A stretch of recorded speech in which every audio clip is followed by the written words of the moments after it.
আসসালামু আলাইকুম। Present indefinite tense কালকে দেখাইছি, আজকে প্রেজেন্ট কন্টিনিউয়াস সম্পর্কে আলোচনা করব। তো দেখো, প্রেজেন্ট কন্টিনিউয়াস মানে কি, যেটা চলমান। আগে কন্টিনিউয়াস জিনিসটা বুঝো। প্রেজেন্ট মানে তো বুঝলেই যে যেটা বর্তমান বোঝায়, আর কন্টিনিউয়াস মানে কি, যেটা চলমান। তাহলে কি হলো, বর্তমানে যেটা চলতেছে এরকম কিছু একটা বুঝাইবে, ঠিক আছে। তাহলে প্রেজেন্ট কন্টিনিউয়াস টেন্সের গঠনটা দেখো কি বলছে, সাবজেক্ট প্লাস এম ইজ আর, এগুলোর কি অক্সিলারি ভার্ব, ঠিক আছে। তো অনেক জায়গায় গঠনে দেখতে পারো সাবজেক্ট প্লাস অক্সিলারি ভার্বও লেখা রাখতে পারে। তো subject plus am is are plus ভার্বের যে বেস ফর্মটা আছে, সেই বেস ফর্মের সাথে আইএনজি যুক্ত হবে।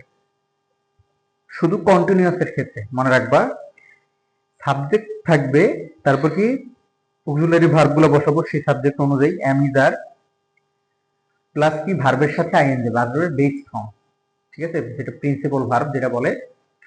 তো সেই ভার্বের সাথে ভার্বের বেস ফর্মের সাথে আইএনজি প্লাস অবজেক্ট, ঠিক আছে। যে বাংলা রূপটা কি, বাংলা রূপটা হচ্ছে দেখো, টেন্স বা কাল এটাকে শুধু যে ইংরেজির ক্ষেত্রে ব্যবহৃত হয় এরকম না। হ্যাঁ, বাংলাতেও এর অনেক ব্যবহার আছে। এই জন্য বাংলা রূপগুলো যদি আমরা চিনতে পারি তাহলে আমাদের জন্য উপকার আছে। দেখো বাংলা রূপগুলো কি, এই প্রেজেন্ট কন্টিনিউয়াসের ক্ষেত্রে বাংলা রূপ হবে এরকম, যে তেসি, তেসো, তেসে, তেসেন। মনে রাখবা, তেসি, তেসো, তেসে, তেসেন, এইগুলো বাংলার ক্ষেত্রে এগুলো দরকার আছে, ঠিক আছে। তো কি আছে, তেসি, তেসো, তেসে, তেসেন। এখানে একটা উদাহরণ দেখো, আমরা কিভাবে এটা তৈরি করতে পারি। এই গঠন অনুযায়ী আমরা যদি বাক্য তৈরি করতে পারি তাহলে সেটা কি present continuous tense. I am playing with my friend, কি বলছে, I am playing with my friend. এই আইটা কি, সাবজেক্ট, ঠিক আছে। তারপর এমটা কি, অক্সিলারি ভার্ব। এবার দেখো, এই প্লে হলো কি ভার্বের বেস ফর্ম, এর সাথে যোগ আইএনজি নিচ্ছে, ঠিক আছে। তারপর কি আছে, উইথ মাই ফ্রেন্ডস, অবজেক্ট। এবার দেখো, আমরা গঠন অনুযায়ী সাজাই দেখি তো এটা কি আমার প্রেজেন্ট কন্টিনিউয়াস টেন্স হয়েছে কিনা আদৌ। সাবজেক্ট পাইলাম প্লাস অক্সিলারি ভার্ব পাইলাম প্লাস ভার্বের সাথে আইএনজি পাইলাম প্লাস অবজেক্ট পাইলাম, তাহলে এটা কি present continuous tense. Present continuous টেন্সটা আমরা জানি কি, সাবজেক্ট থাকবে I am playing with my friend, subject থাকবে, তারপর অক্সিলারি ভার্ব থাকবে, তারপর ভার্বের সাথে আইএনজি থাকবে, তারপর অবজেক্ট থাকবে। এখন দেখো, I am playing with my friend, আমি আমার বন্ধুদের সাথে খেলতেছি। এই টেসিটা পাইছি এখানে, আমি আমার বন্ধুদের সাথে কি করছি, খেলতেছি। তাহলে এখানে কি ব্যবহৃত হচ্ছে, তেসি। তাহলে এটা কি প্রেজেন্ট কন্টিনিউয়াস টেন্স। তারপর দেখো কি বলছে, আই এম রিডিং বুক, আমি বই পড়তেছি। Subject plus auxiliary verb plus ভার্বের সাথে আইএনজি প্লাস অবজেক্ট, ঠিক আছে। দেখছো, পাইছো। তারপর দেখো, আমি বই পড়তেছি, এখানেও কি এই টেসিটা পাইছি, ঠিক আছে। তারপর কি আছে, উই আর রিডিং বুক, আমরা বই পড়তেছি, আমরা বই পড়তেছি। তাহলে উই সাবজেক্ট, অক্সিলারি ভার্ব, ভার্বের সাথে আইএনজি প্লাস অবজেক্ট, এগুলোর মানে কি, এটা কি প্রেজেন্ট কন্টিনিউয়াস টেন্স, ঠিক আছে। আরো একটু উদাহরণ দেখো, ইউ আর রিডিং বুক, তুমি বই পড়তেছো। ওইদিকে ছিল তেসি, এখানে কি তেসো। ইউ সাবজেক্ট, আর অক্সিলারি ভার্ব, রিডিং ভার্ব ওয়ানের সাথে আইএনজি, কারণ রিড অর্থ, রিড মানে কি ভি ওয়ান, তার সাথে কি আইএনজি, বুক মানে কি অবজেক্ট। তাহলে আমরা কি এটা প্রেজেন্ট কন্টিনিউয়াস টেন্সের স্ট্রাকচার হিসেবে গঠিত করি। তুমি বই পড়তেছো, তারপর কি হি ইজ রিডিং বুক, সে বই পড়তেছে, এখানে কি তেসে আছে, মানে কন্টিনিউয়াস, যেটা চলতেছে সেটা কি কন্টিনিউয়াস টেন্স। তারপর কি এখানে দি না দে হবে, দে আর রিডিং বুক, তারা বই পড়তেছে। হ্যাঁ, তো কন্টিনিউয়াস টেন্সটা আমরা কি বুঝলাম, যেটা চলতেছে, যেটা চলতেছে বোঝাচ্ছে সেটা কি কন্টিনিউয়াস টেন্স, প্রেজেন্ট কন্টিনিউয়াস। তারপর দেখো প্রেজেন্ট পারফেক্ট কন্টিনিউয়াস টেন্সটা দেখো কি বলছে, গঠনটা দেখো আগে।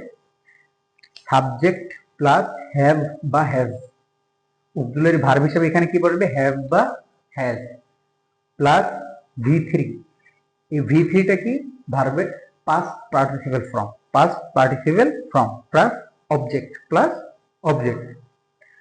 আর এইটা দ্বারা তুমি বুঝবা কোনো বাক্যে মাত্র কাজটা শেষ হয়েছে কিন্তু রেজাল্ট এখনো কি আসে নাই, কাজটা শেষ হয়েছে রেজাল্ট কি এখনো আসে নাই, তাহলে সেটা কি প্রেজেন্ট পারফেক্ট টেন্স।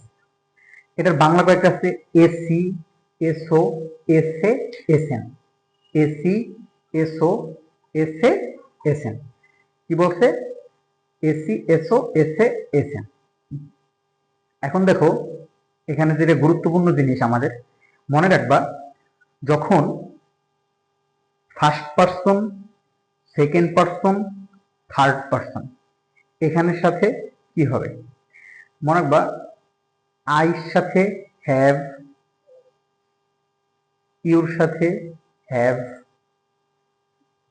এখন এই আই ইউ কি, আই ফার্স্ট পারসন, উইর সাথে হ্যাভ, ঠিক আছে। একমাত্র থার্ড পারসন সিঙ্গুলার নাম্বারের সাথে কি হ্যাভ, একমাত্র কি থার্ড পারসন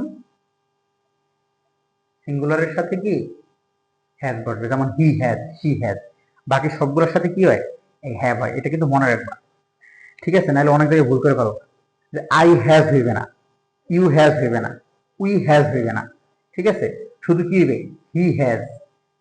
ঠিক আছে, তাহলে কি পাইলাম, যে সাবজেক্ট প্লাস হ্যাভ বা হ্যাজ প্লাস ভার্বের past participle form plus object, শেষ। দেখো উদাহরণ, I have passed the exam. কি বলছে, I have passed the exam, আমি পরীক্ষায় পাস করেছি, এছি, এখানে কি আছে, এ ছি, ঠিক আছে, এসি আছে, বাংলার যে রূপটা থাকে সেটা আছে কি AC. I have passed in the exam. এখন দেখো এখানে আমরা দেখবো পাস্ট পারফেক্টের গঠন অনুসারে হয়েছে কিনা। আই কি সাবজেক্ট, হ্যাভ কি অক্সিলারি ভার্ব, পাস্ট কি ভার্বের পাস্ট পার্টিসিপল ফর্ম, বাকি রূপ কি অবজেক্ট। তাহলে আমরা কি পেলাম, subject plus auxiliary verb plus past participle form ভার্বের প্লাস অবজেক্ট কি, এটা কি প্রেজেন্ট পারফেক্টের স্ট্রাকচার। তাহলে এই টেন্সটা কি প্রেজেন্ট পারফেক্ট টেন্স। তারপর কি আছে, উই আছে, হ্যাভ আছে, ডান, ভার্বের past participle form the work, তাহলে কি এটাও সুন্দরভাবে পাস্ট পারফেক্টের গঠন অনুসারে হয়ে গেছে। তারপর দেখো we have done the work, এটার মানে কি আমরা কাজটি করেছি, এখানেও কি এসি হয়েছে, ঠিক আছে, এখানেও কি এসি হয়েছে, বাংলা রূপ যেটা সেটা হয়েছে। তারপর দেখো you have done the work, তুমি কাজটি করেছো, এখানে কি এসও হয়েছে, ঠিক আছে, তুমি কাজটি করেছো, ইউ হ্যাভ, এই ডানটা কি ভার্বের পাস্ট পার্টিসিপল ফর্ম, ইউর সাথে হ্যাভ বসছে অক্সিলারি ভার্ব, ইউ হ্যাজ বসে নাই। এখন দেখো সি হলো থার্ড পারসন সিঙ্গুলার নাম্বার, এই জন্য কি হ্যাজ বসছে, এখানে কিন্তু আর হ্যাভ বসে নেই, হি থার্ড পারসন, এই জন্য কি হ্যাজ বসছে, মনে রাখবা। এই জন্য আমি এখানে আগে বলে দিছি যে হ্যাভ বা হ্যাজ কোথায় বসবে। সেম একইভাবে ভার্বের পাস্ট পার্টিসিপল ফর্ম, ভার্বের past participle form plus object, plus object, ঠিক আছে। They have done the work, তারা কাজটি করেছে, এখানে কি এসে আছে, দে আছে এই জন্য হ্যাভ বসছে, আর ভার্বের পাস্ট পার্টিসিপল ফর্ম প্লাস কি অবজেক্ট। তাহলে আমরা কি বুঝলাম, যে সাবজেক্ট প্লাস হ্যাভ বা হ্যাজ প্লাস ভার্বের past participle form plus object plus extension থাকলে সেটা কি পাস্ট প্রেজেন্ট পারফেক্ট টেন্স, ঠিক আছে।